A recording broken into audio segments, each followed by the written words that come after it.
ರಾಜ್ಯದಲ್ಲಿ ಯಾವುದೇ ಕಾರಣಕ್ಕೂ ವಕ್ಫ್ ತಿದ್ದುಪಡಿ ಕಾಯ್ದೆ ಜಾರಿ ಮಾಡಲ್ಲ. ಪುತ್ತೂರು ಕಾಂಗ್ರೆಸ್ ಶಾಸಕ ಅಶೋಕ್ ಕುಮಾರ್ ರೈ ಈ ಹೇಳಿಕೆಯನ್ನು ಕೊಟ್ಟಿದ್ದಾರೆ. ಈಗಾಗಲೇ ಸರ್ಕಾರ ಈ ಕುರಿತು ನಿರ್ಧಾರವನ್ನ ತೆಗೆದುಕೊಂಡಿದೆ.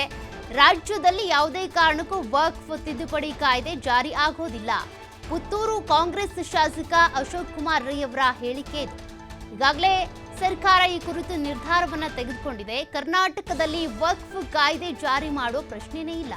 ಕಾಯ್ದೆ ಜಾರಿ ಬಗ್ಗೆ ಮುಸ್ಲಿಂ ಧರ್ಮದವರ ಅಭಿಪ್ರಾಯ ಪಡ್ಕೊಂಡಿಲ್ಲ. ಮಸೂದೆ ತರುವಾಗ ಆ ಧರ್ಮದವರ ಅಭಿಪ್ರಾಯ ಪಡ್ಕೊಳ್ಬೇಕು.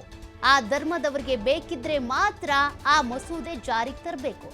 ಧರ್ಮದ ವಿರೋಧ ಇದ್ರೂ ಜಾರಿಗೆ ತರುವಂತ ಕೆಲಸ ಆಗಿದೆ. ಕಾಯ್ದೆ ವಿರುದ್ಧ ಅನೇಕ ಸಂಘಟನೆಗಳು ಸುಪ್ರೀಂ ಕೋರ್ಟ್ ಮೆಟ್ಟಿಲೇರಿವೆ. ಸುಪ್ರೀಂ ಕೋರ್ಟ್ನಲ್ಲಿ ನಮಗೆ ನ್ಯಾಯ ಸಿಕ್ಕೇ ಸಿಗುತ್ತೆ ಅಂತ ಅಶೋಕ್ ಕುಮಾರ್ ರೈ ಅವರು ಹೇಳಿಕೆ ಕೊಟ್ಟಿದ್ದಾರೆ.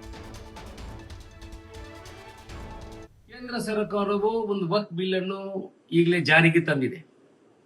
ಈ ವಕ್ಫ್ ಬಿಲ್ ಅನ್ನು ರಾಜ್ಯ ಸರ್ಕಾರ ಯಾವುದೇ ಕಾರಣಕ್ಕೂ ಇಲ್ಲಿ ಜಾರಿ ತರಲ್ಲ ಅನ್ನೋ ವಿಚಾರವನ್ನು ಸದನದಲ್ಲಿ ನಿರ್ಧಾರವನ್ನು ತಗೊಂಡಿದೆ. ಬಿಲ್ ಅನ್ನು ಪಾಸ್ ಮಾಡಿದೆ.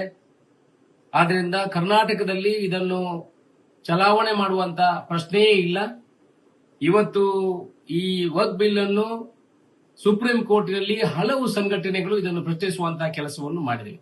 ಕಾನೂನಲ್ಲಿ ಇವಿಗೆ ಜಯ ಸಿಗುವಂತ ಕೆಲಸ ಆಗ್ತದೆ. ಯಾಕಂತ ಹೇಳಿದ್ರೆ ಯಾವುದೇ ಒಂದು ಮಸೂದೆಯನ್ನು ತರುವಾಗ ಆ ಧರ್ಮದವರ ಅಭಿಪ್ರಾಯಗಳನ್ನು ಪಡ್ಕೊಂಡು ಆ ಧರ್ಮದವರಿಗೆ ಬೇಕಿದ್ರೆ ಆ ಮಸೂದೆಯನ್ನು ಜಾರಿ ತರಬೇಕು.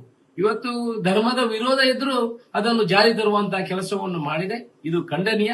ಆದ್ರಿಂದ ಇವರಿಗೆಲ್ಲ ಯಾರಿಗೆ ಇದರಲ್ಲಿ ನ್ಯಾಯ ಸಿಗ್ಬೇಕಾ ಅದನ್ನು ಖಂಡಿತ ಸುಪ್ರೀಂ ಕೋರ್ಟ್ ಅಲ್ಲಿ ನ್ಯಾಯ ಸಿಗುವುದು ನಮಗೆ ಗೊತ್ತಿದೆ, ಧೈರ್ಯ ಇದೆ. ಆದ್ರಿಂದ ಇದನ್ನು ಜನ ಆ ಧರ್ಮದವರು ವಿರೋಧಿಸುವಂತಹ ಕೆಲಸವನ್ನು ಮಾಡ್ತಾರೆ. ಕರ್ನಾಟಕದಲ್ಲಿ ಯಾವುದೇ ಕಾರಣಕ್ಕೂ ಇದನ್ನು ಜಾರಿ ತರುವಂತಹ ಪ್ರಶ್ನೆಯೇ ಇಲ್ಲ. ಕೇಂದ್ರ ಸರ್ಕಾರ